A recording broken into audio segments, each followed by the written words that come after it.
નમસ્કાર, આપ જોઈ રહ્યા છો પાટનગર નેટવર્ક ન્યૂઝ. આપની સાથે હું છું મોનિકા. બુલેટિનમાં મહત્વના સમાચાર પર નજર કરીએ તો નેપાળમાં સર્જાયેલી હોનારત વચ્ચે વડોદરાના 34 યાત્રીઓ હેમખેમ પરત ફર્યા છે. 9 ઓગસ્ટે 34 યાત્રીઓનું ગ્રુપ કૈલાસ માનસરોવર યાત્રાએ ગયું હતું. 18 દિવસની યાત્રા પૂર્ણ કરીને યાત્રીઓ સુરક્ષિત રીતે વડોદરા પરત ફર્યા છે. યાત્રીઓએ નેપાળના વર્તમાન વાતાવરણ અને સ્થિતિ અંગે પોતાની આપવીતી વર્ણવી હતી.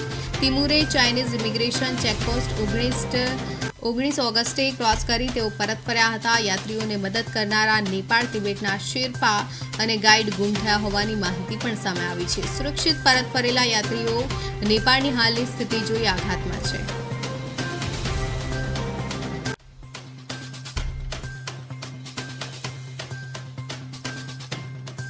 જ્યારે અમે ત્યાં તિમુરે સુધી પહોંચ્યા તો નેપાળના રસ્તાઓ ખરેખર ખૂબ ખરાબ છે.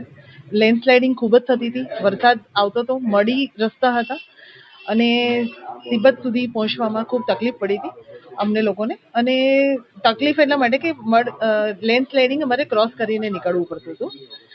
તો આ લેન્ડસ્લાઇડિંગ જ્યારે ક્રોસ કર્યું ત્યારે ખ્યાલ નહોતો કે જે નદીમાં આટલો બધો પ્રવાહ વહી રહ્યો છે એ આટલો બધો ભયંકર સાબિત થશે આગળ જતા.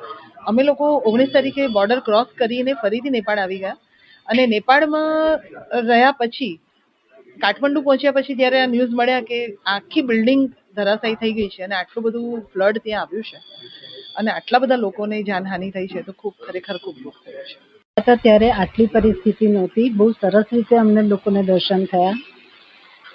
વળતી વખતે પણ સરસ દર્શન થયા, પણ ખબર નથી કે ભગવાને શું વિચાર્યું હશે, એમના શું પ્લાન છે આ તો એમને જ ખબર હોય.